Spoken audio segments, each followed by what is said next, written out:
Want to speak real Filipino from your first lesson? Sign up for your free lifetime account at filipinopod101.com. Let's be honest, it's difficult to learn a new language. If you're new to a language, it's going to take consistent and concentrated effort to start using the language fluently. However, this fact shouldn't discourage you. While learning a new language is hard, it's far from impossible. In this video, we'll outline 5 tips you can use to jumpstart your language learning. Follow these pointers to learn your target language in a way that is efficient and effective. Number 1. Limit your native language use when practicing. The idea here is that when you practice with native speakers, you do your best to refrain from using your native language.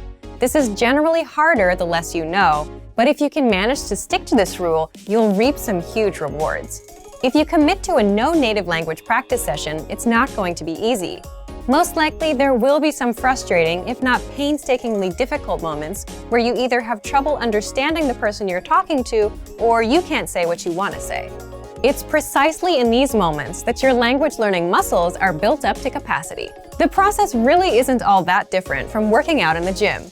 Just replace the physical burn of lifting weights for the mental burn of thinking in a new language. In the end, if there's no pain, there's no gain.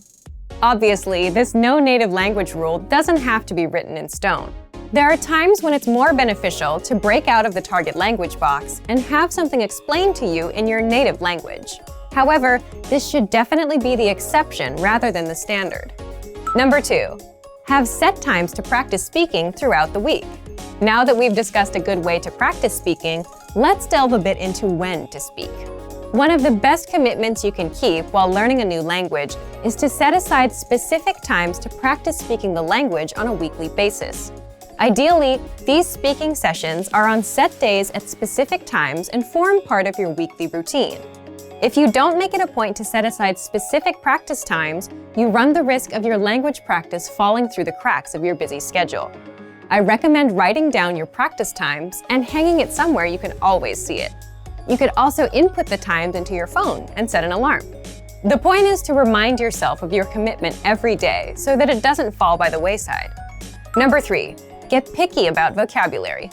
Whether you practice with a podcast, a friend at a coffee shop, or a teacher, you're going to run into a flood of new and unfamiliar vocabulary. Despite your best efforts, it's unlikely that you'll be able to pin down every new word or phrase you hear and study it later. Thus, you should pick and choose which new words you focus on. The defining quality of each new word you learn should be its practicality. The more useful a word or phrase is to you in a conversation, the more important it is that you learn it. Don't feel like you have to cram the entirety of your target language into 1 week of study. Take it one step at a time. A few practical words here, some more there. Before you know it, you'll see your vocabulary improve. Number 4, write and practice short monologues.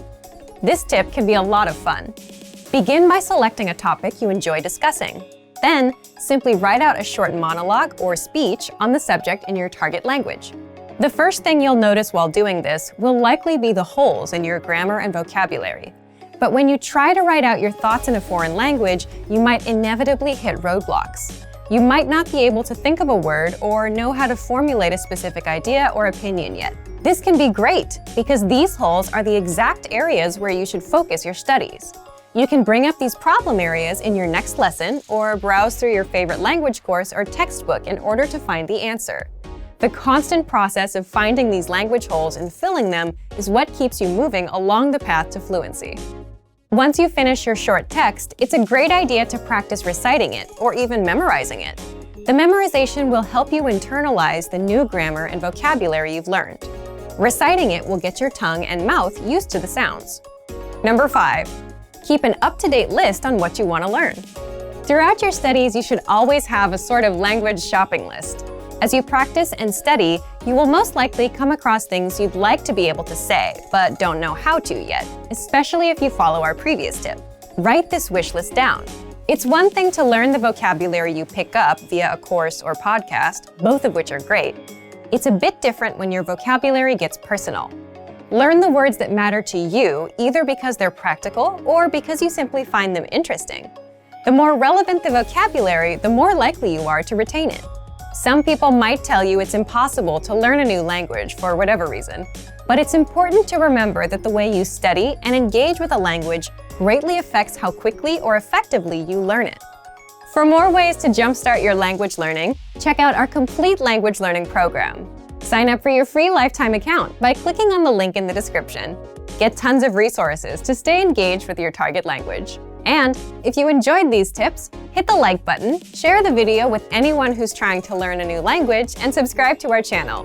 We release new videos every week. I'll see you next time. Bye! Want to speed up your language learning?